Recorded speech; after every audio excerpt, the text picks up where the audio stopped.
Hello बेटा, अज का अपना टॉपिक है पॉपूलेशन।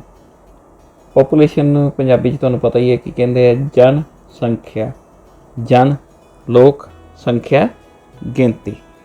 इस दे आपां वक्-वक् आसपैक्ट्स बारे पढ़ांगे कि जनसंख्या का आकार की है, इहदी वंड की है। इस दे नाल आपां मैप की मदद नाल अलग अलग इलाकों में कितनी जनसंख्या है, कितनी घनता है, वर्ल्ड पॉपूलेशन डे कदों मनाया जाता है, है डेंसिटी ऑफ पॉपूलेशन की होंगी है, जनसंख्या की घनता की होंगी है, आदि सारिया चीज़ां जां वसों वाधा इन्हां सारियां बारे आपां जानकारी हासिल करांगे।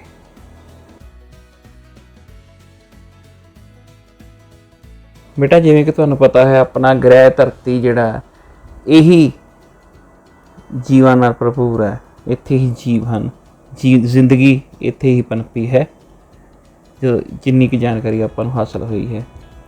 तो इन्हां जीवां विच्चों भी मनुख एक अद्भुत प्राणी है, इसनूं आपां उत्तम प्राणी भी कह सकते हैं, जिसने कि अपनी धरती के संसाधनां की वरतों की है की करन लई, अपनी जिंदगी नूं आरामदायक बनाउण लई।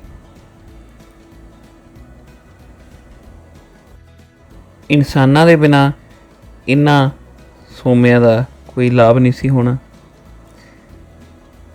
जे मनुखी साधन का विकास होया है तो वह कुल विकास का धुरा है, आपां इसनूं धुरा मानते हैं।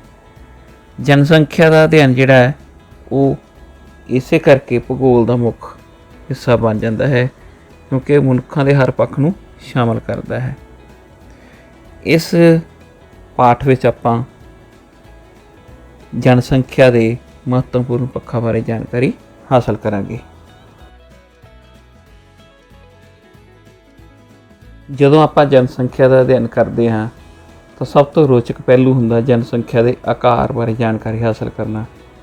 किस इलाके विच कितनी जनसंख्या है, जे घट है तो क्यों है, वध है तो क्यों है, जे संघनी जनसंख्या है तो क्यों है, जे विरली जनसंख्या है तो क्यों है।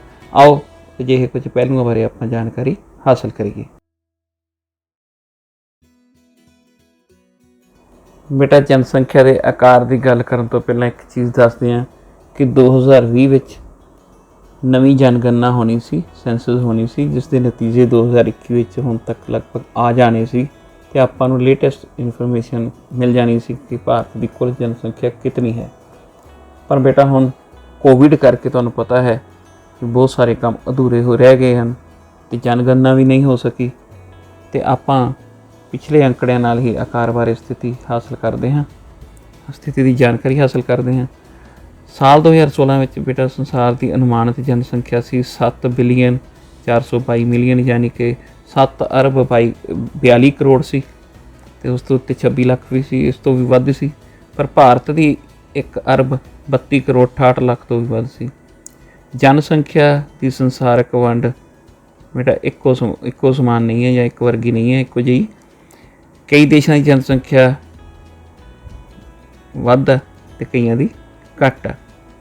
भारत का भूगोलिक खेत्रफल तुहानूं पता ही है कितना बेटा, हाँ 32,87,263 वर्ग किलोमीटर, तो खेत्रफल पक्षों संसार का 7वां स्थान रखता। हाँ ठीक है, ये एक हैरानीजनक तथ्य है बेटा कि भारत संसार के 2.4% खेत्रफल नाल संसार की कुल वसों का किन्ने प्रतिशत लई बैठा, 16% आबादी भारत विच है।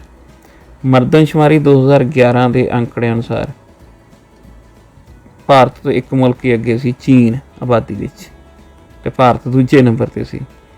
भारत की जनसंख्या कितनी सी पता एग्जैक्ट, 1 अरब 21 करोड़ 5,69,573 व्यक्ति सी। ते 2001 की जनगणना जिहड़ी हुई सी मरदमशुमारी, उहदे विच भारत की कुल आबादी सी 1 अरब 2 करोड़ 87,37,436। तो 2001 तो 2011 इस 10 साल जिन्होंने आपां दहाका कहने, एक डेकेड, ਇਸ ਦੌਰਾਨ ਜਨਸੰਖਿਆ ਵਿੱਚ ਸ਼ੁੱਧ ਵਾਧਾ ਜਿਹੜਾ ਹੋਇਆ 18,19,59,458 ਵਿਅਕਤੀਆਂ ਦਾ ਹੋਇਆ। ਅਤੇ ਇਹਨੂੰ ਡੈਕੇਡ ਗਰੋਥ ਕਹਿੰਦੇ ਆ, ਦਹਾਕਾ ਵਾਧਾ। ਇਹ 17.7% ਸੀ। 10 ਸਾਲਾਂ ਵਿੱਚ ਹੋਇਆ ਜਿਹੜਾ ਸ਼ੁੱਧ ਵਾਧਾ ਹੈ ਆਪਣਾ ਐਬਸੋਲੂਟ ਗਰੋਥ ਜਿਹੜੀ ਹੋਈ ਹੈ, ਉਹ ਬ੍ਰਾਜ਼ੀਲ ਦੀ ਵਸੋਂ ਤੋਂ ਥੋੜ੍ਹਾ ਜਿਹਾ ਹੀ ਘੱਟ ਆ। ਜਿੰਨੀ ਟੋਟਲ ਬ੍ਰਾਜ਼ੀਲ ਦੀ ਵਸੋਂ ਆ ਨਾ, ਹੁਣ ਕਰੋਨਾ ਕਰਕੇ ਤੁਹਾਨੂੰ ਪਤਾ ਬੇਟਾ ਬ੍ਰਾਜ਼ੀਲ ਵਿੱਚ ਬਹੁਤ ਜ਼ਿਆਦਾ ਮੌਤਾਂ ਹੋ ਰਹੀਆਂ, ਅਤੇ ਇਹ ਟ੍ਰੈਜੀਕਲੀ ਦੂਸਰੇ ਨੰਬਰ 'ਤੇ ਹੈ ਵਰਲਡ ਵਿੱਚ। ਬਹੁਤ ਜ਼ਿਆਦਾ ਬੁਰਾ ਹਾਲ ਹੈ ਇੱਥੇ ਕਰੋਨਾ ਮਹਾਂਮਾਰੀ ਦਾ। ਅਤੇ ਇਹਦੀ ਕੁੱਲ ਜਿੰਨੀ ਜਨਸੰਖਿਆ ਵਾ ਉਸ ਤੋਂ ਥੋੜ੍ਹਾ ਜਿਹਾ ਹੀ ਘੱਟ ਵਾਧਾ ਹੋਇਆ ਆਪਣੇ, ਯਾਨੀ ਆਪਣੇ ਵਾਧਾ ਹੀ ਹੋਇਆ। ਅਤੇ ਬ੍ਰਾਜ਼ੀਲ ਆਬਾਦੀ ਪੱਖੋਂ ਸੰਸਾਰ ਵਿੱਚ 5ਵੇਂ ਨੰਬਰ 'ਤੇ ਆਉਂਦਾ। ਹੁਣ ਜੇ ਆਪਾਂ ਦੇਖੀਏ ਸਾਰੀ ਦੁਨੀਆ 'ਚ ਜੇ ਬੰਦਿਆਂ ਦੀ ਗਿਣਤੀ, ਆਦਮੀਆਂ ਦੀ, ਵਿਅਕਤੀਆਂ ਦੀ ਗਿਣਤੀ, ਉਹਨਾਂ ਦੇ 6 ਪਿੱਛੇ ਇੱਕ ਭਾਰਤੀ ਹੈ। ਅਤੇ ਪੁਰਸ਼ਾਂ ਦੀ ਗਿਣਤੀ ਔਰਤਾਂ ਦੇ ਮੁਕਾਬਲੇ ਜ਼ਿਆਦਾ ਹੈ। ਆਪਣੇ 2011 ਦੇ ਮੁਤਾਬਕ 62,31,21,843 ਔਰਤਾਂ ਸੀ। ਗਲਤ ਬੋਲ ਗਿਆ, 62,31,21,843 ਮਰਦ ਸੀਗੇ ਅਤੇ ਔਰਤਾਂ ਸੀਗੀਆਂ 58,74,47,730। ਇਟ ਮੀਨਸ ਲਗਭਗ 3.5 ਤੋਂ ਪੌਣੇ 4 ਕਰੋੜ ਜਿਹੜੇ ਆ ਲਗਭਗ ਆਦਮੀ ਪੁਰਸ਼ ਆ ਉਹ ਔਰਤਾਂ ਦੇ ਮੁਕਾਬਲੇ ਜ਼ਿਆਦਾ ਸੀਗੇ।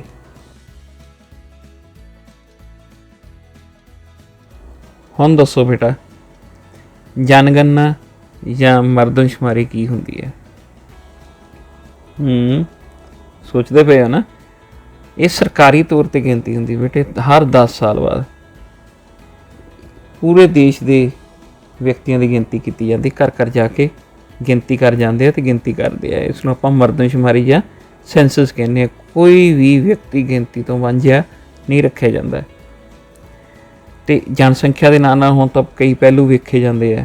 ਕੰਪਿਊਟਰਾਈਜ਼ਡ ਵੀ ਸੈਂਸਸ ਕਰਨ ਬਾਰੇ ਸੋਚਿਆ ਗਿਆ ਹੈ, ਜਿਹਦੇ 'ਚ ਹੁਣ ਏਜ ਵੀ ਹਰ ਵਿਅਕਤੀ ਦੀ ਕਿੰਨੀ ਹੈ, ਸਾਖਰਤਾ ਕਿੰਨੀ ਹੈ, ਵੀ ਉਸ ਦੀ ਪੜ੍ਹਾਈ ਦਾ ਪੱਧਰ ਕੀ ਹੈ, ਲਿੰਗ ਆਦਿ ਬਾਰੇ ਸਾਰੀ ਜਾਣਕਾਰੀ ਇਕੱਠੀ ਕੀਤੀ ਜਾਂਦੀ ਹੈ। ਭਾਰਤ ਵਿੱਚ ਜਨਗਣਨਾ ਸੰਨ 1872 ਤੋਂ ਕੀਤੀ ਜਾ ਰਹੀ ਹੈ ਬੇਟਾ, ਅਤੇ 2011 ਦੀ ਜਨਗਣਨਾ ਲੜੀ ਵਿੱਚ 15ਵੀਂ ਜਨਗਣਨਾ ਸੀ। 2011 ਦੀ ਜਿਹੜੀ ਜਨਗਣਨਾ ਸੀਰੀਜ਼ ਦੀ 15ਵੀਂ ਜਨਗਣਨਾ ਸੀ। ਇਸ ਜਨਗਣਨਾ ਵਿੱਚ ਕੁੱਲ 22 ਅਰਬ ਰੁਪਏ ਦਾ ਖਰਚਾ ਹੋਇਆ। ਮਿਲੀਅਨ 'ਚ ਦੱਸਿਆ 22,000 ਮਿਲੀਅਨ। 27 ਲੱਖ ਅਧਿਕਾਰੀਆਂ ਨੂੰ ਕੰਮ 'ਤੇ ਲਗਾਇਆ ਗਿਆ। ਸੋਚ ਸਕਦੇ ਹੋ, 27 ਲੱਖ ਅਧਿਕਾਰੀ ਇਸ ਕੰਮ 'ਤੇ ਲੱਗੇ। ਅਤੇ 8,000 ਮੀਟ੍ਰਿਕ ਟਨ ਕਾਗਜ਼ ਦਾ ਇਸਤੇਮਾਲ ਹੋਇਆ। ਬੇਟਾ ਮੇਰੀ ਵੀ ਡਿਊਟੀ ਲੱਗੀ ਸੀਗੀ ਅਤੇ ਇਸ ਨੂੰ ਕੰਪਿਊਟਰਾਈਜ਼ਡ ਫਿਰ ਫੀਡ ਵੀ ਕੀਤਾ ਗਿਆ ਸੀਗਾ। ਇਸ ਤੋਂ ਬਾਅਦ ਪਤਾ ਲੱਗਦਾ ਹੈ ਕਿ ਜਨਗਣਨਾ ਵਿੱਚ ਕਿੰਨਾ ਖਰਚ ਹੁੰਦਾ ਹੈ ਅਤੇ ਕਿੰਨੇ ਲੋਕ ਇਸ ਕੰਮ ਵਿੱਚ ਲਗਾਏ ਜਾਂਦੇ ਹਨ। ਇਸ ਸਭ ਨੂੰ ਧਿਆਨ 'ਚ ਰੱਖਦਿਆਂ ਸਾਰਿਆਂ ਨੂੰ ਚਾਹੀਦਾ ਹੈ ਕਿ ਜਦੋਂ ਜਨਗਣਨਾ ਕਰਨ ਲਈ ਕੋਈ ਵਿਅਕਤੀ ਆਵੇ ਤਾਂ ਉਹਨੂੰ ਪੂਰਾ ਸਹਿਯੋਗ ਦਿਓ, ਤਾਂ ਕਿ ਰਾਸ਼ਟਰੀ ਖਰਚ ਦਾ ਸਹੀ ਇਸਤੇਮਾਲ ਹੋ ਸਕੇ। ਬੇਟਾ ਜੇ ਅੰਕੜੇ ਗਲਤ ਹੋਏ ਤਾਂ ਫਿਰ ਸਕੀਮਾਂ ਗਲਤ ਬਣਦੀਆਂ।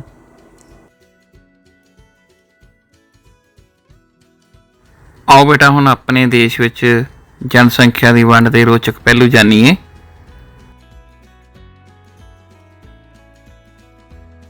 ਬੇਟਾ ਆਪਣੇ ਦੇਸ਼ ਵਿੱਚ ਜਨਸੰਖਿਆ ਦੀ ਵੰਡ ਇੱਕੋ ਜਿਹੀ ਨਹੀਂ ਹੈ। ਕਈ ਰਾਜ ਇਹੋ ਜਿਹੇ ਜਿੱਥੇ ਬਹੁਤ ਜ਼ਿਆਦਾ ਸੰਘਣੀ ਜਨਸੰਖਿਆ ਹੈ। ਹੁਣ ਉੱਤਰ ਪ੍ਰਦੇਸ਼ ਸਭ ਤੋਂ ਜ਼ਿਆਦਾ ਜਨਸੰਖਿਆ ਵਾਲਾ ਰਾਜ ਹੈ, ਜਿੱਥੇ 19,95,81,477 ਵਿਅਕਤੀ ਇਹ ਪਿਛਲੀ ਜਨਗਣਨਾ ਦੇ ਵਿੱਚ ਗਿਣੇ ਗਏ ਸਨ। ਅਤੇ ਰਾਜਾਂ ਵਿੱਚ ਪਹਿਲੇ ਨੰਬਰ 'ਤੇ ਜਨਸੰਖਿਆ ਵਾਲਾ ਰਾਜ ਸੀ ਮਹਾਰਾਸ਼ਟਰ, ਦੂਜੇ ਨੰਬਰ 'ਤੇ ਸੀਗਾ। ਇਸ ਦੀ ਕੁੱਲ ਆਬਾਦੀ 11,23,72,972 ਵਿਅਕਤੀ ਹੈ। 5 ਰਾਜ ਹੈ ਬੇਟੇ ਟੋਟਲ ਭਾਰਤ ਦੇ, ਜਿੱਥੇ 50% ਤੋਂ ਜ਼ਿਆਦਾ ਆਬਾਦੀ ਹੈ ਭਾਰਤ ਦੀ। ਇਹ 5 ਰਾਜ ਹਨ, ਧਿਆਨ ਦੇਣਾ। ਉੱਤਰ ਪ੍ਰਦੇਸ਼, ਮਹਾਰਾਸ਼ਟਰ, ਬਿਹਾਰ, ਪੱਛਮੀ ਬੰਗਾਲ ਅਤੇ ਆਂਧਰਾ ਪ੍ਰਦੇਸ਼। ਹੁਣ ਸਿੱਕਮ ਸਭ ਤੋਂ ਛੋਟਾ ਰਾਜ ਹੈ ਆਬਾਦੀ ਦੇ ਲਿਹਾਜ਼ ਨਾਲੋਂ, ਜਿੱਥੇ ਕਰੋੜਾਂ ਛੱਡੋ ਲੱਖਾਂ 'ਚ ਆਬਾਦੀ ਹੈ। 6,07,688 ਇੱਥੇ ਸਭ ਤੋਂ ਘੱਟ ਆਬਾਦੀ ਸਿੱਕਮ ਵਿੱਚ ਹੈ। ਅਤੇ ਕੇਂਦਰ ਸ਼ਾਸਤ ਪ੍ਰਦੇਸ਼ਾਂ ਦੀ ਗੱਲ ਕਰੀਏ ਤਾਂ ਦਿੱਲੀ ਵਿੱਚ ਸਭ ਤੋਂ ਜ਼ਿਆਦਾ ਜਨਸੰਖਿਆ 1,67,53,235 ਹੈ। ਕੇਂਦਰ ਸ਼ਾਸਤ ਪ੍ਰਦੇਸ਼ ਦਿੱਲੀ ਦੀ ਸਭ ਤੋਂ ਜ਼ਿਆਦਾ ਕੇਂਦਰ ਸ਼ਾਸਤ ਪ੍ਰਦੇਸ਼ਾਂ 'ਚ। ਅਤੇ ਲਕਸ਼ਦੀਪ ਇੱਥੇ ਸਭ ਤੋਂ ਘੱਟ ਹੈ, 65,473 ਕੁੱਲ ਜਨਸੰਖਿਆ ਹੈ। ਅਤੇ ਹੁਣ ਪੰਜਾਬ ਦੀ ਗੱਲ ਕਰ ਲਈਏ। ਪੰਜਾਬ ਦਾ ਕਿੰਨਵਾਂ ਨੰਬਰ ਹੈ? ਪੰਜਾਬ ਦਾ 16ਵਾਂ ਨੰਬਰ ਹੈ ਆਬਾਦੀ ਦੇ ਲਿਹਾਜ਼ ਨਾਲ। ਪੰਜਾਬ ਦੀ ਆਬਾਦੀ ਕਿੰਨੀ ਹੈ? 2,77,43,338 ਵਿਅਕਤੀ। ਨਾਲ ਧਿਆਨ ਦੇਣਾ 2011 ਦੇ ਮੁਤਾਬਕ ਹੈ ਨਾ, 2021 ਦੀ ਜਨਸੰਖਿਆ ਜਾਂ 22 ਦੀ ਜਦੋਂ ਆਊਗੀ ਉਹ ਇਸ ਤੋਂ ਅੰਤਰ ਹੋਊਗਾ, ਇਸਦਾ ਪ੍ਰੋਬੇਬਲੀ ਜ਼ਿਆਦਾ ਹੀ ਹੋਊਗੀ।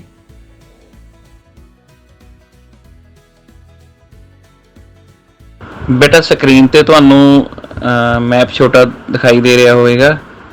ਮੇਰੀ ਬੇਨਤੀ ਹੈ ਤੁਹਾਨੂੰ ਕਿ ਤੁਸੀਂ ਨਾਲ ਆਪਣੀ ਟੈਕਸਟ ਬੁੱਕ ਖੋਲ ਕੇ ਰੱਖੋ। ਥੈਂਕ ਯੂ ਬੇਟਾ। ਆਓ ਜ਼ਰਾ ਨਕਸ਼ੇ ਦਾ ਅਧਿਐਨ ਕਰੀਏ। ਕੀ ਲਿਖਿਆ ਉੱਤੇ ਸੱਜੇ ਹੱਥ? ਭਾਰਤ ਦੀ ਕੁੱਲ ਜਨਸੰਖਿਆ। ਬ੍ਰੈਕਟ 'ਚ ਕੀ ਲਿਖਿਆ ਹੈ? ਹਜ਼ਾਰਾਂ ਵਿੱਚ, ਇਨ ਥਾਊਜ਼ੈਂਡਸ। ਭਾਰਤ ਦੀ ਥਾਊਜ਼ੈਂਡ 'ਚ ਲਿਖੀ ਹੈ 12,10,570। ਇਹ ਥਾਊਜ਼ੈਂਡ ਆ ਸਾਰੇ। ਇਹਨਾਂ ਨਾਲ 3 ਸਿਫਰਾਂ ਲਗਾ ਲਓ, ਐਗਜ਼ੈਕਟ ਗਿਣਤੀ ਮਿਲ ਜਾਊਗੀ। ਇਸੇ ਤਰ੍ਹਾਂ ਪੰਜਾਬ ਦੀ ਵੈਸੇ ਤਾਂ ਆਬਾਦੀ ਹੈ 2,77,43,000 ਦੇ ਕਰੀਬ। ਜੇ ਆਪਾਂ 3 ਸਿਫਰਾਂ ਲਾ ਦਈਏ ਤਾਂ ਇਹ ਹਜ਼ਾਰਾਂ ਵਿੱਚ ਕਿੰਨੀ ਹੈ? 27,743,000 ਪੰਜਾਬ ਦੀ ਆਬਾਦੀ ਹੈ। ਚਲੋ ਇਹ ਪੈਮਾਨਾ ਹੁੰਦਾ ਹਰ ਨਕਸ਼ੇ ਦਾ ਵੀ ਉਹ ਇੱਕ ਇਕਾਈ ਨੂੰ ਕਿੰਨਾ ਮੰਨਦਾ। ਇੱਥੇ ਇੱਕ ਇਕਾਈ 1000 ਮੰਨੀ ਗਈ ਹੈ। ਆਪਾਂ ਦੇਖੀਏ ਸਭ ਤੋਂ ਪਹਿਲਾਂ ਨੀਲਾ ਆਸਪੈਕਟ ਜਿਹੜਾ ਇਹ ਕੀ ਦਿਖਾ ਰਿਹਾ। ਤੁਸੀਂ ਨਕਸ਼ੇ ਦੇ ਸਭ ਤੋਂ ਥੱਲੇ ਕੋਰਨਰ 'ਚ ਵੇਖੋ, ਨੀਲੇ ਦੇ ਨਾਲ ਲਿਖਿਆ 72,140 ਤੋਂ ਜ਼ਿਆਦਾ ਲਿਖਿਆ ਨਾ, 72,140 ਐਂਡ ਅਬਵ। ਇਹ ਵੈਰੀ ਹਾਈ, ਜਿੱਥੇ ਪੋਪੂਲੇਸ਼ਨ ਹੈ, ਜ਼ਿਆਦਾ ਜਨਸੰਖਿਆ। ਇਹ ਉਹ ਇਲਾਕੇ ਹੈ ਜਾਂ ਸਟੇਟਾਂ ਉੱਤਰ ਪ੍ਰਦੇਸ਼, ਬਿਹਾਰ, ਪੱਛਮੀ ਬੰਗਾਲ, ਮੱਧ ਪ੍ਰਦੇਸ਼, ਮਹਾਰਾਸ਼ਟਰ, ਆਂਧਰਾ ਪ੍ਰਦੇਸ਼, ਤਾਮਿਲਨਾਡੂ। ਇਹ ਸਾਰੀਆਂ ਸਟੇਟਸ ਉਹ ਹੈ ਜਿੱਥੇ ਆਬਾਦੀ ਬਹੁਤ ਜ਼ਿਆਦਾ। ਅਤੇ ਔਰੇਂਜ ਕਲਰ ਦੇ ਦੇਖੋ, ਇਹ ਘੱਟ ਆਬਾਦੀ ਵਾਲੇ ਇਲਾਕੇ ਹੈ ਜਿੱਥੇ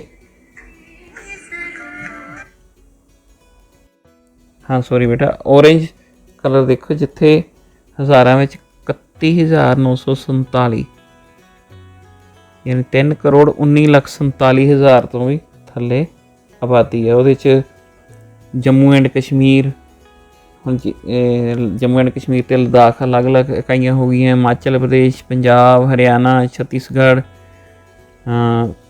ਪੂਰਬ ਦੀਆਂ 7 ਭੈਣਾਂ। ਪਤਾ ਨਾ ਤੁਹਾਨੂੰ ਪੂਰਬ ਦੀਆਂ 7 ਭੈਣਾਂ ਕਿਹੜੀਆਂ? ਅਰੁਣਾਚਲ ਪ੍ਰਦੇਸ਼ ਹੈ, ਅਸਮ, ਮੇਘਾਲਿਆ, ਨਾਗਾਲੈਂਡ, ਮਨੀਪੁਰ, ਮਿਜ਼ੋਰਮ, ਤ੍ਰਿਪੁਰਾ।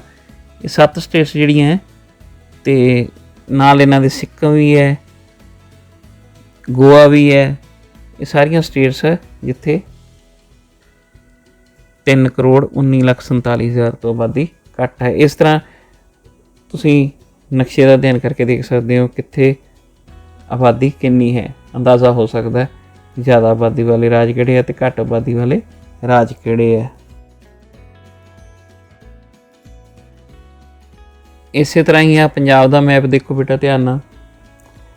ਇਸ ਦੇ ਵਿੱਚ ਵੀ ਪੈਮਾਨਾ ਜਿਹੜਾ 1000 ਦਾ ਹੀ ਹੈ, ਯਾਨੀ ਆਪਾਂ 1000 ਦੇ ਮਲਟੀਪਲ 'ਚ ਦੇਖਣੀ ਹੈ ਆਬਾਦੀ। ਉਸੇ ਤਰ੍ਹਾਂ ਬਲੂ ਕਲਰ ਜਿਹੜਾ ਉਹ 2028 ਤੋਂ ਜ਼ਿਆਦਾ ਦਿਖਾ ਰਿਹਾ, ਵੈਰੀ ਹਾਈ ਹੈ। ਕਹਿੰਦਾ ਮਤਲਬ 20,28,000 ਤੋਂ ਵੱਧ ਜਿਹੜੇ ਆਪਣੇ ਜ਼ਿਲ੍ਹਿਆਂ ਦੀ ਜਨਸੰਖਿਆ ਉਹਨਾਂ ਬਾਰੇ ਦਿਖਾ ਰਿਹਾ। ਫਿਰੋਜ਼ਪੁਰ, ਲੁਧਿਆਣਾ, ਜਲੰਧਰ, ਗੁਰਦਾਸਪੁਰ, ਅੰਮ੍ਰਿਤਸਰ ਇਹ ਆਪਣੇ ਜ਼ਿਆਦਾ ਜਨਸੰਖਿਆ ਵਾਲੇ ਜ਼ਿਲ੍ਹੇ ਹਨ। ਘੱਟ ਜਨਸੰਖਿਆ ਜੇ ਤੁਸੀਂ ਗੱਲ ਕਰੋ 6,83,000 ਤੋਂ ਵੀ ਥੱਲੇ ਹੈ ਜਿਨ੍ਹਾਂ ਦੀ, ਉਹ ਸ਼੍ਰੀ ਮੁਕਤਸਰ ਸਾਹਿਬ, ਮਾਨਸਾ, ਰੂਪਨਗਰ, ਕਪੂਰਥਲਾ ਇਹ ਸਟੇਟਾਂ ਹਨ।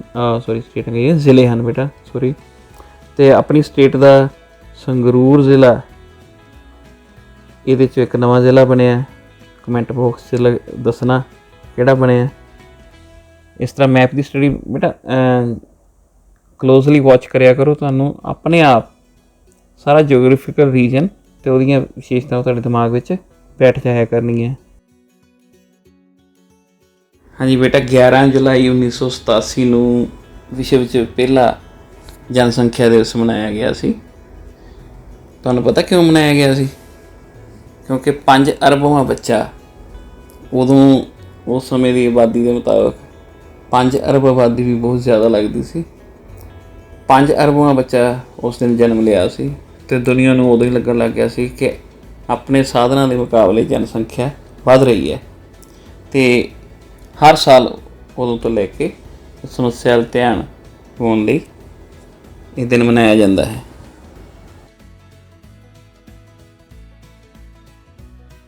ਆਓ ਬੇਟਾ ਹੁਣ ਆਪਾਂ ਵਸੋਂ ਘਣਤਾ ਬਾਰੇ ਵੀ ਗੱਲ ਕਰ ਲਈਏ। ਕੀ ਹੁੰਦੀ ਹੈ ਵਸੋਂ ਘਣਤਾ? ਇੱਕ ਖਾਸ ਇਲਾਕੇ ਵਿੱਚ ਕੁੱਲ ਕਿੰਨੇ ਲੋਕ ਰਹਿ ਰਹੇ ਹੁੰਦੇ ਹੈ, ਉਹਨਾਂ ਦੇ ਅਨੁਪਾਤ ਨੂੰ ਆਪਾਂ ਵਸੋਂ ਘਣਤਾ ਕਹਿੰਦੇ ਹਾਂ। ਕਿਸੇ ਇਲਾਕੇ ਦੀ ਇੱਕ ਇਕਾਈ ਵਿੱਚ ਹਰ ਇਕਾਈ ਦੇ ਹਿਸਾਬ ਨਾਲ ਜਿੰਨੇ ਲੋਕ ਰਹਿ ਰਹੇ ਹੁੰਦੇ, ਜਿਵੇਂ ਆਪਾਂ ਹੁਣ ਜੇ ਗੱਲ ਕਰੀਏ ਵਰਲਡ 'ਚ ਵਸੋਂ ਘਣਤਾ ਪਰ ਸਕੁਏਅਰ ਕਿਲੋਮੀਟਰ ਪਰ ਜਾਂ ਫੀ ਵਰਗ ਕਿਲੋਮੀਟਰ ਦੇ ਹਿਸਾਬ ਨਾਲ ਦੇਖੀ ਜਾਂਦੀ ਹੈ। 2011 ਦੀ ਜਨਸੰਖਿਆ ਦੇ ਅੰਕੜੇ ਜਿਹੜੇ ਸੀ ਭਾਰਤ ਦੇ, ਉਹਦੇ ਅਨੁਸਾਰ 2011 'ਚ ਜਿਹੜੀ ਹੈ ਭਾਰਤ ਦੀ ਵਸੋਂ ਘਣਤਾ ਵੱਧ ਕੇ 382 ਹੋ ਗਈ ਹੈ। 2021 'ਚ ਸੀ 2001 'ਚ ਸੀ 325, ਯਾਨੀ ਪਹਿਲਾਂ 325 ਸੀ 2001 'ਚ, ਹੁਣ 382 ਪਰ ਸਕੁਏਅਰ ਕਿਲੋਮੀਟਰ ਪ੍ਰਤੀ ਵਰਗ ਕਿਲੋਮੀਟਰ ਹੋ ਗਈ ਹੈ, ਜਿਹੜੀ ਕਿ ਬਹੁਤ ਜ਼ਿਆਦਾ ਮੰਨੀ ਜਾਂਦੀ ਹੈ। ਜੇ ਆਪਾਂ 2011 ਵਿੱਚ ਦੁਨੀਆ ਦੀ ਘਣਤਾ ਮੰਨੀਏ, ਦੁਨੀਆ 'ਚ ਵਸੋਂ ਘਣਤਾ ਹੈਗੀ ਆ ਪ੍ਰਤੀ ਵਰਗ ਕਿਲੋਮੀਟਰ 46 ਅਤੇ ਭਾਰਤ 'ਚ ਕਿੰਨੀ ਹੋ ਗਈ 382, ਯਾਨੀ ਇਹਦਾ ਮਤਲਬ ਭੀੜ ਭੜੱਕਾ ਭਾਰਤ ਵਿੱਚ ਦੁਨੀਆ ਦੀ ਔਸਤ ਨਾਲੋਂ ਜ਼ਿਆਦਾ ਹੈ। ਅਤੇ ਰਿਕਾਰਡ ਵੀ ਦੱਸਦੇ ਆ ਕਿ ਬੇਟਾ ਜਿਉਂ ਵਸੋਂ ਦੀ ਘਣਤਾ ਵੱਧਦੀ ਹੈ ਜਾਂ ਘਟਦੀ ਹੈ, ਤਿਉਂ ਭਾਰਤ ਦੀ ਜਨਸੰਖਿਆ ਜਿਹੜੀ ਹੈ ਉਹ ਪ੍ਰਭਾਵਿਤ ਹੁੰਦੀ ਹੈ ਸਹੂਲਤਾਂ ਤੋਂ। ਹੁਣ ਜਿਵੇਂ ਹੋਰ ਗੱਲ ਕਰਾਂ, ਦੁਨੀਆ ਦੀ ਘਣਤਾ ਦੇ ਵਿੱਚ ਫਰਕ ਦੇ ਨਾਲ ਨਾਲ ਭਾਰਤ ਦੇ ਰਾਜਾਂ ਵਿੱਚ ਵੀ ਘਣਤਾ ਦਾ ਫਰਕ ਪਾਇਆ ਜਾਂਦਾ। ਕਿਸੇ ਸਟੇਟ 'ਚ ਘੱਟ ਹੈ, ਕਿਸੇ 'ਚ ਵੱਧ ਹੈ।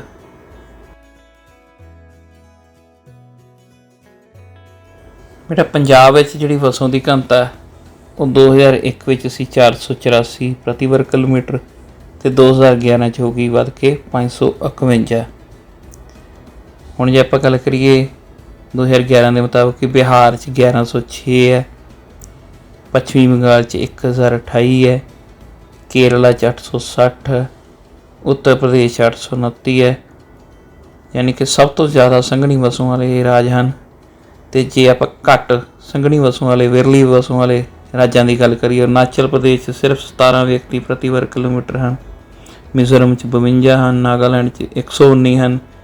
ਸਭ ਤੋਂ ਘੱਟ ਜਨਸੰਖਿਆ ਇੱਥੇ ਪ੍ਰਤੀ ਵਰਗ ਕਿਲੋਮੀਟਰ ਪਾਈ ਜਾਂਦੀ ਹੈ। ਅਤੇ ਕੇਂਦਰ ਸ਼ਾਸਤ ਪ੍ਰਦੇਸ਼ਾਂ ਦੀ ਵੀ ਗੱਲ ਜੇ ਕਰੀਏ, ਸਭ ਤੋਂ ਜ਼ਿਆਦਾ ਸੰਘਣੀ ਵਸੋਂ ਦਿੱਲੀ ਵਿੱਚ ਹੈ। 11,297 ਵਿਅਕਤੀ ਪ੍ਰਤੀ ਵਰਗ ਕਿਲੋਮੀਟਰ ਇੱਥੇ ਰਹਿੰਦੇ हैरानी हुई ना देख के, आप तो सैकड़े च तुरे फिरते सी। 11,297 व्यक्ति प्रति वर्ग किलोमीटर दिल्ली की वसो घनता है। तो जे केंद्र शासित प्रदेशों में घट तो घट जनसंख्या की घनता की गल करिए, अंडमान ਅਤੇ ਨਿਕੋਬਾਰ द्वीप समूह ਵਿੱਚ 46 ਵਿਅਕਤੀ ਹੀ ਪ੍ਰਤੀ ਵਰਗ ਕਿਲੋਮੀਟਰ ਪਾਏ ਜਾਂਦੇ ਹਨ।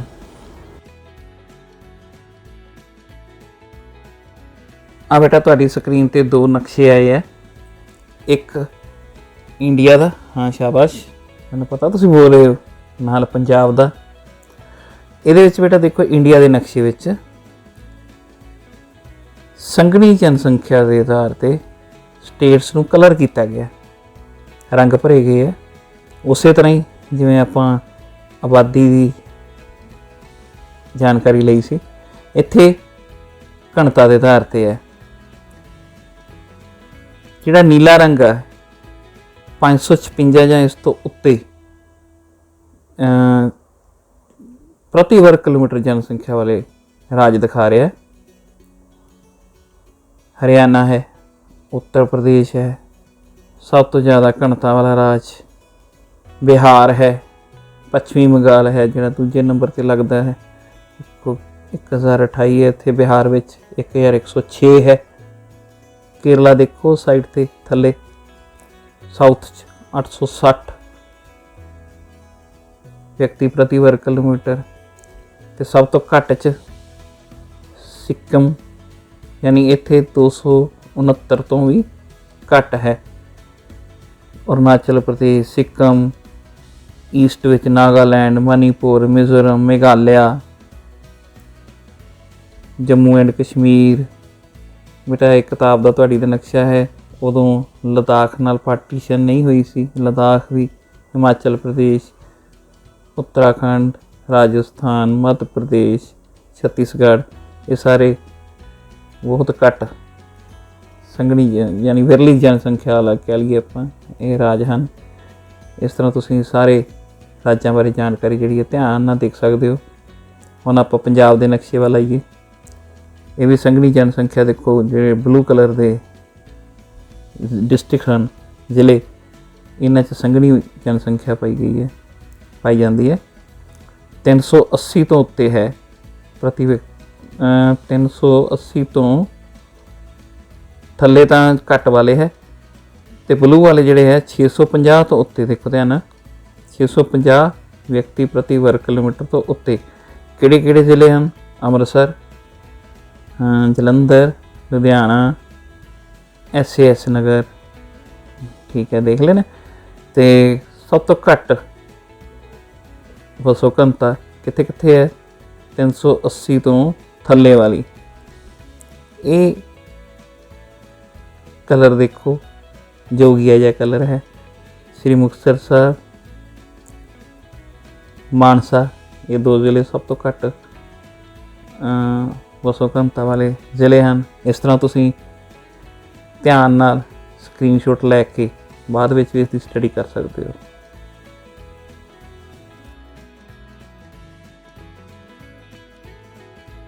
हाँ बेटा, इस तो पहला कि आपां ये दो चार्टां बारे स्टडी करिए, एक जरूरी चीज़ जी तुहानूं दसनी चाहुंदा भी वसो घनता किवें मापी जाती है। जिन्नी कुल देश की आबादी हुंदी है उसनूं उसके कुल खेत्रफल नाल डिवाइड कर दिता जाता। सिंपल गल, किसी भी इलाके की वसो घनता प्राप्त करनी है तो उत्थों की आबादी नूं उसके खेत्रफल नाल डिवाइड कर देने। जिवें तुसीं मैथ च करदे हुंदे हो, फार्मूला बना सकते हो, वसो घनता बराबर है कुल आबादी बटा कुल खेत्रफल। दिमाग 'च बिठाने वाली गल है बेटा, कोई रॉकेट साइंस नहीं ये पिछे। तो हुण वसों की घनता की गल करिए, 1951 विच भारत की वसो घनता सी 117 व्यक्ति प्रति वर्ग किलोमीटर। 61 च हो गई 142। की ट्रेंड दिखा रही है? ट्रेंड दिखा रही है भी आबादी वध रही है, एरिया तो उन्ना ही है। 71 177, इत्थे जरूर एरिया थोड़ा जिहा घटिया होगा क्योंकि चीन ने अपना कुछ एरिया 62 विच हड़पिया सी, पर फिर भी आबादी वधी है। 81 ਵਿੱਚ 216, 1991 ਵਿੱਚ 267, 2001 'ਚ 325, 2011 'ਚ 382 ਅਤੇ ਹੁਣ ਅਗਲੀ ਜਿਹੜੀ ਜਨਸੰਖਿਆ ਦੀ ਗਿਣਤੀ ਹੋਣੀ ਹੈ, ਜਨਗਣਨਾ ਹੋਣੀ ਹੈ, ਉਸ ਦੇ ਮੁਤਾਬਕ ਆਪਾਂ ਨੂੰ ਨਵੇਂ ਅੰਕੜੇ ਪਤਾ ਲੱਗਣਗੇ। ਅਤੇ ਇੱਕ ਹੋਰ ਰੋਚਕ ਚੀਜ਼ ਬੇਟਾ ਆਮ ਇਮਤਿਹਾਨਾਂ ਵਿੱਚ ਪੁੱਛਿਆ ਜਾਂਦਾ ਹੈ ਕਿ ਸਭ ਤੋਂ ਵੱਧ ਆਬਾਦੀ ਕਿਹੜੇ ਜ਼ਿਲ੍ਹੇ ਵਿੱਚ ਹੈ, ਸਭ ਤੋਂ ਘੱਟ ਆਬਾਦੀ ਕਿਹੜੇ ਜ਼ਿਲ੍ਹੇ ਵਿੱਚ ਹੈ। ਤਾਂ ਮੈਂ ਤੁਹਾਨੂੰ ਆਹ ਦੋਨੋਂ ਤਰ੍ਹਾਂ ਦੇ ਦੋ ਜ਼ਿਲ੍ਹੇ ਦਿਖਾ ਰਿਹਾ, ਤੁਹਾਡੀ ਕਿਤਾਬ ਵਿੱਚੋਂ ਹੀ ਹੈ। ਥਾਣੇ ਮਹਾਰਾਸ਼ਟਰ ਵਿੱਚ ਇੱਕ ਜ਼ਿਲ੍ਹਾ ਹੈ, ਥਾਣੇ, ਅੱਜ ਕੱਲ੍ਹ ਕਾਫੀ ਨਿਊਜ਼ ਵਿੱਚ ਵੀ ਰਿਹਾ ਕੋਵਿਡ ਕਰਕੇ। ਇਸ ਜ਼ਿਲ੍ਹੇ ਦੀ ਆਬਾਦੀ ਦੇਖੋ ਬੇਟਾ ਕਰੋੜ ਤੋਂ ਉੱਤੇ ਹੈ, 1,10,60,148 ਵਿਅਕਤੀ ਹੈ 2011 ਦੀ ਜਨਗਣਨਾ ਦੇ ਮੁਤਾਬਕ। ਅਤੇ ਦੂਜੇ ਨੰਬਰ 'ਤੇ ਜਿਹੜਾ ਜ਼ਿਲ੍ਹਾ ਹੁੰਦਾ ਹੈ 24 ਪਰਗਨਾ ਜ਼ਿਲ੍ਹਾ ਹੈ, ਨਾਰਥ 24 ਪਰਗਨਾ, ਉੱਤਰ 24 ਪਰਗਨਾ ਪੱਛਮੀ ਬੰਗਾਲ ਦਾ ਜ਼ਿਲ੍ਹਾ ਹੈ। ਇਸ ਦੀ ਆਬਾਦੀ ਵੀ ਬੇਟਾ 1,09,781, 1 ਕਰੋੜ ਤੋਂ ਥੋੜ੍ਹਾ ਜਿਹਾ ਹੀ ਵੱਧ ਇੱਥੇ ਜਿਹੜੀ ਆਬਾਦੀ ਹੈ ਇਸ ਜ਼ਿਲ੍ਹੇ ਦੀ। ਠੀਕ ਹੈ ਬੇਟਾ, ਅੰਡਰਸਟੂਡ। ਹੁਣ ਆਪਾਂ ਚੱਲੀਏ ਸਭ ਤੋਂ ਘੱਟ ਆਬਾਦੀ ਵਾਲੇ ਜ਼ਿਲ੍ਹਿਆਂ ਵੱਲ। ਉਸ ਦੇਖੋ ਸੱਜੇ ਹੱਥ ਦਿਬਾਂਗ ਘਾਟੀ ਹੈ, ਦਿਬਾਂਗ ਘਾਟੀ ਅਰੁਣਾਚਲ ਪ੍ਰਦੇਸ਼ 'ਚ 8,004 ਵਿਅਕਤੀ ਹੈ ਸਿਰਫ ਇਸ ਜ਼ਿਲ੍ਹੇ 'ਚ, 8,004 ਵਿਅਕਤੀ ਟੋਟਲ। ਅਤੇ ਇੱਕ ਅੰਜਾ, ਕੀ ਨਾਮ ਹੈ, ਅੰਜਾ ਬੋਲਦੇ ਉਸ ਨੂੰ, ਅਰੁਣਾਚਲ ਪ੍ਰਦੇਸ਼ 'ਚ ਹੀ ਹੈ। ਇਸ ਦੀ ਵੀ 21,167 ਆਬਾਦੀ ਹੈ ਕੁੱਲ। ਤੁਹਾਨੂੰ ਪਤਾ ਨਾ ਵਸੋਂ ਦੀ ਘਣਤਾ ਵਿੱਚ ਸਭ ਤੋਂ ਹੇਠਲਾ ਰਾਜ ਹਿਮਾਚਲ ਪ੍ਰਦੇਸ਼ ਹੀ ਹੈ। ਇੱਥੇ 17 ਵਿਅਕਤੀ ਪ੍ਰਤੀ ਵਰਗ ਕਿਲੋਮੀਟਰ ਹੈ ਜੇ ਘਣਤਾ ਦੇ ਹਿਸਾਬ ਨਾਲ ਦੇਖੀਏ। ਹੁਣ ਬੇਟਾ ਇਸ ਪਾਠ ਨਾਲ ਸੰਬੰਧਿਤ ਆਪਾਂ ਮਹੱਤਵਪੂਰਨ ਕੁਝ ਪ੍ਰਸ਼ਨਾਂ ਦੀ ਗੱਲ ਕਰਾਂਗੇ ਜਿਹੜੇ ਕਿ ਆਮ ਤੌਰ 'ਤੇ ਪੁੱਛੇ ਜਾਂਦੇ ਆ। ਜਿਵੇਂ ਪਹਿਲਾ ਟੌਪਿਕ ਹੈ ਆਪਣਾ ਵਸੋਂ ਵਾਧਾ ਕੀ ਹੁੰਦਾ ਹੈ, ਪੋਪੂਲੇਸ਼ਨ ਗਰੋਥ ਕੀ ਹੁੰਦੀ ਹੈ। ਆਓ ਵੇਖੀਏ ਬੇਟਾ, ਕਿਸੇ ਵੀ ਇਲਾਕੇ ਵਿੱਚ ਜਿਹੜੀ ਵਸੋਂ ਸਥਿਰ ਨਹੀਂ ਰਹਿੰਦੀ, ਇਹ ਤਬਦੀਲ ਹੁੰਦੀ ਰਹਿੰਦੀ ਹੈ, ਬਦਲਦੀ ਰਹਿੰਦੀ ਹੈ, ਕਿਉਂਕਿ ਟਾਈਮ ਦੇ ਨਾਲ ਇਹਨੇ ਬਦਲਣਾ ਹੁੰਦਾ, ਘੱਟ ਵੀ ਸਕਦੀ ਹੈ, ਵੱਧ ਵੀ ਸਕਦੀ ਹੈ। ਅਤੇ ਜੇ ਆਪਾਂ ਭਾਸ਼ਾ ਦੀ ਗੱਲ ਕਰੀਏ, ਕਿਸੇ ਇਲਾਕੇ ਵਿੱਚ ਇੱਕ ਖਾਸ ਸਮੇਂ ਦੌਰਾਨ ਵਿਅਕਤੀਆਂ ਦੀ ਗਿਣਤੀ ਵਿੱਚ ਆਏ ਬਦਲਾਅ ਨੂੰ ਵਸੋਂ ਵਾਧਾ ਕਿਹਾ ਜਾਂਦਾ ਹੈ। ਖਿਆਲ ਰੱਖਿਓ, ਕਿਸੇ ਇਲਾਕੇ ਵਿੱਚ ਇੱਕ ਖਾਸ ਸਮੇਂ ਦੌਰਾਨ ਵਿਅਕਤੀਆਂ ਦੀ ਗਿਣਤੀ ਵਿੱਚ ਆਏ ਬਦਲਾਅ ਨੂੰ, ਉਹ ਬੇਟੇ ਘੱਟ ਵੀ ਸਕਦਾ, ਵੱਧ ਵੀ ਸਕਦਾ, ਆਪਾਂ ਉਸ ਨੂੰ ਵਸੋਂ ਵਾਧਾ ਪੋਪੂਲੇਸ਼ਨ ਗਰੋਥ ਕਹਿਣਾ। ਇਹ ਬਦਲਾਅ ਜਨਮ ਦਰ ਜਾਂ ਮੌਤ ਦਰ ਵਿੱਚ ਤਬਦੀਲੀ ਕਾਰਨ ਜਾਂ ਲੋਕਾਂ ਦੇ ਪ੍ਰਵਾਸ ਕਰਕੇ, ਯਾਨੀ ਇੱਕ ਜਗ੍ਹਾ ਤੋਂ ਲੋਕ ਦੂਸਰੀ ਜਗ੍ਹਾ ਰਹਿਣ ਲੱਗ ਜਾਂਦੇ ਆ, ਇਸ ਕਰਕੇ ਹੋ ਸਕਦਾ ਹੈ ਬਦਲਾਅ। ਇਹ ਦੋ ਤਰ੍ਹਾਂ ਦਾ ਹੁੰਦਾ ਵਸੋਂ ਵਾਧਾ, ਪੋਜ਼ੀਟਿਵ ਵੀ ਅਤੇ ਨੈਗੇਟਿਵ ਵੀ। ਸਮਝ ਗਏ ਨਾ? ਹੁਣ ਕਹਿਣਾ ਵਸੋਂ ਵਾਧਾ ਪੋਪੂਲੇਸ਼ਨ ਗਰੋਥ, ਪਰ ਇਹ ਦੱਸਣਾ ਆਪਾਂ ਇਹ ਪੋਜ਼ੀਟਿਵ 'ਚ ਹੋਇਆ ਕਿ ਨੈਗੇਟਿਵ 'ਚ, ਯਾਨੀ ਧਨਾਤਮਕ, ਪੰਜਾਬੀ ਵਾਲੇ ਕਿ ਰਿਣਾਤਮਕ। ਜੇਕਰ ਕਿਸੇ ਖਾਸ ਇਲਾਕੇ ਵਿੱਚ ਖਾਸ ਸਮੇਂ ਉੱਥੇ ਰਹਿਣ ਵਾਲੇ ਲੋਕਾਂ ਦੀ ਗਿਣਤੀ 'ਚ ਵਾਧਾ ਹੋਇਆ, ਵਾਧਾ ਹੈ ਨਾ, ਤਾਂ ਫਿਰ ਕੀ ਕਹਾਂਗੇ ਆਪਾਂ, ਇਹ ਧਨਾਤਮਕ ਵਾਧਾ, ਵਸੋਂ ਵਾਧਾ ਜਿਹੜਾ ਧਨਾਤਮਕ ਹੈ, ਪੋਜ਼ੀਟਿਵ ਹੋਇਆ। ਜੇ ਘਟ ਗਈ ਵਾਧੀ ਉਸ ਖਾਸ ਸਮੇਂ ਦੌਰਾਨ, ਕਿਸੇ ਖਾਸ ਸਮੇਂ ਦੌਰਾਨ, ਫਿਰ ਆਪਾਂ ਕਹਾਂਗੇ ਵਸੋਂ ਵਾਧਾ ਰਿਣਾਤਮਕ ਹੋਇਆ। ਓਕੇ ਬੇਟਾ।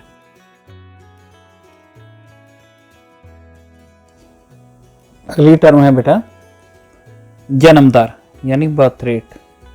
ਇੱਕ ਸਾਲ ਵਿੱਚ 1,000 ਵਿਅਕਤੀਆਂ ਪਿੱਛੇ ਜਨਮ ਲੈਣ ਵਾਲੇ ਟੋਟਲ ਬੱਚਿਆਂ ਦੀ ਗਿਣਤੀ, ਯਾਨੀ ਲਿਵਿੰਗ ਬੱਚੇ ਜਿਹੜੇ ਆ। The birth rate is the total number of live births, ਜਿੰਨੇ ਬੱਚੇ ਜਿਉਂਦੇ ਜਨਮ ਲੈਂਦੇ ਆ, ਪਰ 1000 of a population in a year or period।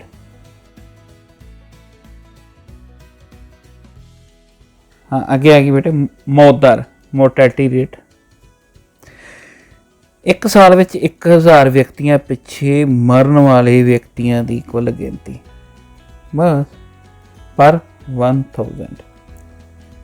Mortality rate or death rate is a measure of the number of deaths in general or due to a specific cause in a particular population expressed in units of deaths per 1000 individuals per year।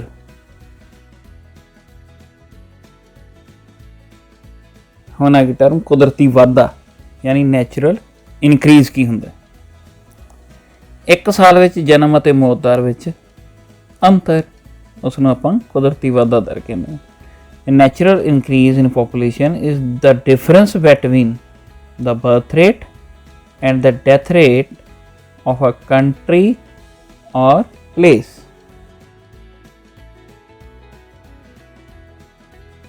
ਆਓ ਹੁਣ ਦੇਖੀਏ math ਦੀ ਮਦਦ ਨਾਲ ਥੋੜ੍ਹਾ ਜਿਹਾ ਹਿਸਾਬ ਕਿਤਾਬ ਕਰ ਲਈਏ ਕਿ ਵਸੋਂ ਦੇ ਵਾਧੇ ਨੂੰ ਸ਼ੁੱਧ ਗਿਣਤੀ ਜਾਂ ਪ੍ਰਤੀਸ਼ਤਤਾ ਵਿੱਚ ਕਿਵੇਂ ਬਿਆਨ ਕਰਦੇ ਹਾਂ।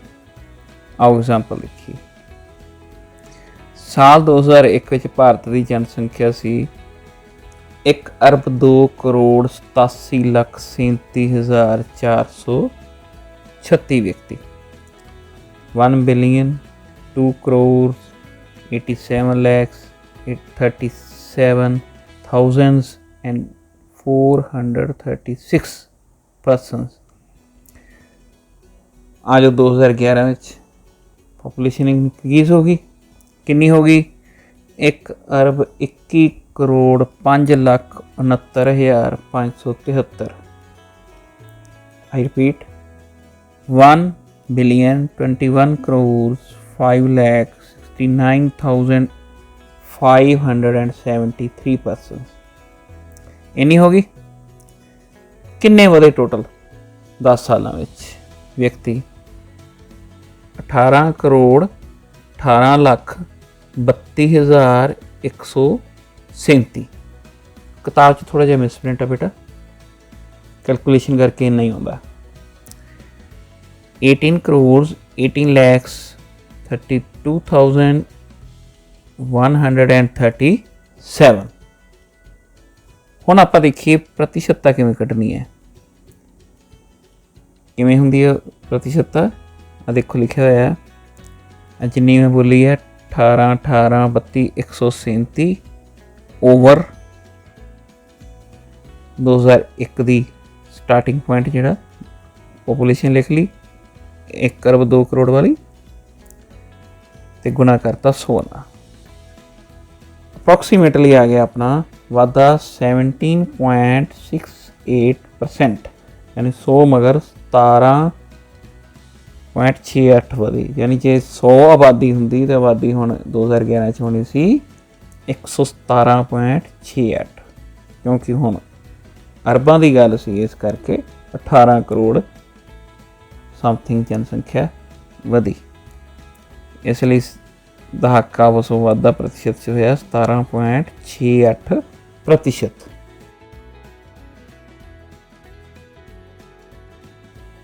ਪਰਸੈਂਟੇਜ ਕੱਢਣ ਤੋਂ ਬਾਅਦ ਹੁਣ ਆਪਾਂ ਦੇਖੀਏ ਆਪਣੇ ਪੰਜਾਬ ਵਿੱਚ 2001 ਤੋਂ ਲੈ ਕੇ 2011 ਸਮੇਂ ਦੌਰਾਨ ਕਿੰਨੇ ਪ੍ਰਤੀਸ਼ਤ ਵਾਧਾ ਹੋਇਆ। ਉਹ ਹੈ ਬੇਟਾ 13.9%, 13.9%। ਅਤੇ ਇਸ ਤੋਂ ਪਹਿਲਾਂ 1991 ਤੋਂ 2001 ਵਿੱਚ ਜਿਹੜਾ ਡੈਕੇਡ ਸੀਗਾ ਦਹਾਕਾ, ਉਦੋਂ 20.1% ਵਾਧਾ ਹੋਇਆ ਸੀ। ਥੋੜ੍ਹੀ ਜਿਹੀ ਹੋਪ ਜਾਗੀ ਸੀ ਵੀ 20.1 ਤੋਂ ਘੱਟ ਕੇ ਵਾਧਾ ਦਰ ਰਹਿ ਗਿਆ ਸੀ 13.9%।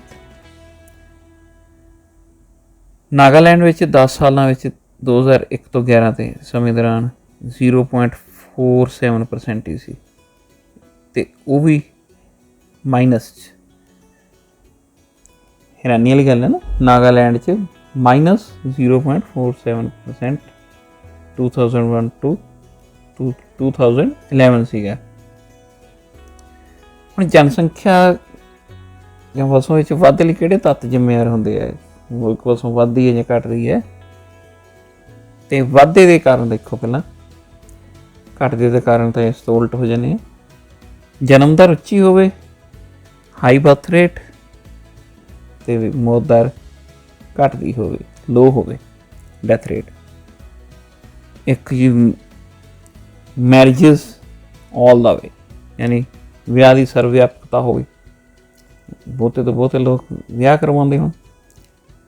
ਇੱਕ ਲੜਕੀਆਂ ਦੀ ਛੋਟੀ ਉਮਰ ਵਿੱਚ ਵਿਆਹ ਹੋ ਜਾਣਾ, ਇਹ ਵੀ ਕਾਰਨ ਹੈ। ਫਿਰ ਇਕਨੋਮਿਕ ਬੈਕਵਰਡਨੈਸ, ਆਰਥਿਕ ਪਛੜੇਵਾਂ ਹੋਵੇ ਕਿਸੇ ਦੇਸ਼ 'ਚ, ਉੱਥੇ ਵੀ ਆਬਾਦੀ ਵੱਧਦੀ ਹੈ, ਜਾਗਰੂਕਤਾ ਨਹੀਂ ਹੁੰਦੀ। ਅਤੇ ਕੁਝ ਕਲਾਈਮੇਟਿਕ ਕੰਡੀਸ਼ਨਸ ਵੀ, ਜਲਵਾਯੂ ਹਾਲਤਾਂ ਵਿੱਚ ਵੀ ਆਬਾਦੀ ਦਾ ਵਧਣਾ ਹੁੰਦਾ ਹੈ। ਚਲੋ ਇਸ ਤੋਂ ਬਾਅਦ ਜਨਗਣਨਾ 2011 ਵਿੱਚ ਦੇਸ਼ ਦੀਆਂ ਪ੍ਰਸ਼ਾਸਕੀ ਇਕਾਈਆਂ ਕੀ ਸੀ ਉਹ ਦੇਖੋ ਸਾਈਟ 'ਤੇ ਅੰਕੜੇ ਹੈ ਥੋੜ੍ਹੇ ਜਿਹੇ। 2011 ਵਿੱਚ ਕੁੱਲ ਸਟੇਟਸ ਸੀਗੀਆਂ ਉਦੋਂ 28, 7 ਸੀ ਕੇਂਦਰ ਸ਼ਾਸਿਤ ਪ੍ਰਦੇਸ਼, 35 ਟੋਟਲ ਸੀ। ਤੁਹਾਨੂੰ ਪਤਾ ਕੀ ਚੇਂਜ ਆਈ ਹੈ? 28 ਤੋਂ ਬਾਅਦ 29ਵਾਂ ਸਟੇਟ ਬਣਿਆ ਸੀ ਤੇਲੰਗਾਨਾ, ਅਤੇ ਫਿਰ ਇੱਕ ਸਟੇਟ ਟੁੱਟ ਗਈ, ਤੁਹਾਨੂੰ ਪਤਾ ਨਾ 2019 'ਚ ਜੰਮੂ ਐਂਡ ਕਸ਼ਮੀਰ, ਉਹ ਯੂਨੀਅਨ ਟੈਰੀਟਰੀਜ਼ ਬਣੀਆਂ, ਸਟੇਟਸ ਫਿਰ ਰਹਿ ਗਈਆਂ 28। ਹੁਣ ਆ ਜੋ ਕੇਂਦਰ ਸ਼ਾਸਿਤ ਪ੍ਰਦੇਸ਼ 7 ਤੋਂ ਹੋ ਗਏ ਸੀ 2019 'ਚ 9, ਲਦਾਖ ਅਤੇ ਜੰਮੂ ਕਸ਼ਮੀਰ 2 ਕੇਂਦਰ ਸ਼ਾਸਿਤ ਪ੍ਰਦੇਸ਼ ਵੱਧ ਗਏ, 7 ਤੋਂ 9। 2020 'ਚ ਆ ਜਾਓ, 26 ਜਨਵਰੀ 2020 ਨੂੰ ਦਮਨਦੀਪ ਅਤੇ ਦਾਦਰਾ ਨਗਰ ਹਵੇਲੀ ਰਲਾ ਕੇ ਇੱਕ ਕੇਂਦਰ ਸ਼ਾਸਿਤ ਪ੍ਰਦੇਸ਼ ਬਣ ਗਿਆ। ਰਹਿ ਗਈ ਕੇਂਦਰ ਸ਼ਾਸਿਤ ਪ੍ਰਦੇਸ਼ ਹੁਣ 8, ਅਤੇ ਇਸ ਸਮੇਂ 28 ਅਤੇ 8 36 ਹੈ, ਪਰ 2011 'ਚ ਸੀਗੇ 35। 2011 'ਚ ਜ਼ਿਲ੍ਹੇ ਸੀਗੇ 707, ਇਹ ਥੋੜ੍ਹਾ ਜਿਹਾ ਅਪਡੇਟ ਕਰਕੇ ਲਿਖਿਆ ਹੋਇਆ ਦੇਖੋ। 2016 'ਚ 707, ਹੁਣ ਸ਼ਾਇਦ 717, 18 ਦੇ ਨੇੜੇ ਤੇੜੇ ਹੋਣਗੇ। ਉਪ ਜ਼ਿਲ੍ਹੇ ਸਬ ਡਿਸਟ੍ਰਿਕਟਸ ਵੀ ਹੁੰਦੇ ਇਕਾਈਆਂ ਬੇਟਾ, 5924 ਸੀਗੇ 2011 ਮੁਤਾਬਕ। ਕਸਬੇ ਜਾਂ ਸ਼ਹਿਰ 7933 ਸੀਗੇ, ਅਤੇ ਪਿੰਡ ਸੀਗੇ 6,40,930 2011 ਦੇ ਮੁਤਾਬਕ। ਆਹ ਡਾਟਾ ਪੁਆਇੰਟ ਕੀ ਦਿਖਾ ਰਿਹਾ ਬੇਟਾ ਵੀ ਵੱਧ ਤੋਂ ਵੱਧ ਲੇਡੀਜ਼ ਜਾਂ ਘੱਟ ਲੇਡੀਜ਼ ਕਿਹੜੀਆਂ ਸਟੇਟਸ 'ਚੋਂ ਮਾਈਗ੍ਰੇਟ ਹੋ ਕੇ ਡਿਊ ਟੂ ਮੈਰਿਜ, ਵਿਆਹ ਕਰਕੇ ਜਾਂਦੀਆਂ। ਜਿਹੜੇ ਤਾਂ ਲਾਈਟ ਗਰੀਨ ਆ ਇੱਥੋਂ ਤਾਂ ਬਹੁਤ ਘੱਟ ਮਾਈਗ੍ਰੇਟ ਹੁੰਦੀਆਂ। ਜਿਹੜੇ ਡਾਰਕ ਗਰੀਨ ਆ ਦੇਖੋ ਧਿਆਨ ਨਾਲ, ਉੱਥੋਂ ਦੀਆਂ ਲੇਡੀਜ਼ ਜਿਹੜੀਆਂ ਵਿਮਨ, ਉਹ ਮੈਰਿਜ ਕਰਕੇ ਦੂਸਰੀਆਂ ਸਟੇਟਸ ਨੂੰ ਜਾਂਦੀਆਂ। 80% ਤੋਂ ਜ਼ਿਆਦਾ ਜਿਹੜੀਆਂ ਸਟੇਟਸ ਹੈ ਜਿੱਥੋਂ ਲੇਡੀਜ਼ ਮੈਰਿਜ ਕਰਕੇ ਬਾਹਰ ਜਾਂਦੀਆਂ, ਉਹ ਹੈ ਦੇਖੋ ਬਿਹਾਰ, ਉੱਤਰ ਪ੍ਰਦੇਸ਼, ਰਾਜਸਥਾਨ ਅਤੇ ਝਾਰਖੰਡ। ਇੱਥੋਂ ਦੀਆਂ ਲੇਡੀਜ਼ ਮੈਰਿਜ ਕਰਾ ਕੇ ਦੂਸਰੀਆਂ ਸਟੇਟਾਂ ਨੂੰ ਮਾਈਗ੍ਰੇਟ ਹੁੰਦੀਆਂ। ਦੇਖੋ ਡੈਮੋਗ੍ਰਾਫਿਕਲੀ ਚੇਂਜ ਹੁੰਦੀ ਹੈ, ਇਹਦੇ ਨਾਲ ਆਬਾਦੀ 'ਚ ਘਟਨਾ ਵਧਣਾ ਆਪਾਂ ਜਿਹਨੂੰ ਕਹਿੰਦੇ ਹਾਂ। ਇਹ ਮੈਰਿਜ ਹੀ ਇਕੱਲਾ ਕਾਰਨ ਹੈ ਇਸ ਦਾ ਵੀ ਇੰਨੀਆਂ ਲੇਡੀਜ਼ ਦੂਸਰੀਆਂ ਸਟੇਟਾਂ 'ਚ ਜਾ ਕੇ ਰਹਿੰਦੀਆਂ। ਅਤੇ ਇਹ ਟਰੈਂਡ ਆਪਾਂ ਦੇਖੀਏ ਦੱਖਣੀ ਰਾਜ ਅਤੇ ਉੱਤਰ ਪੂਰਬੀ ਰਾਜ, ਉਹਨਾਂ 'ਚ ਘੱਟ ਆ ਇਹ ਟਰੈਂਡ, ਉੱਧਰ ਘੱਟ ਹੈ। ਇਹ ਡਾਟਾ ਪੁਆਇੰਟ ਹੈ।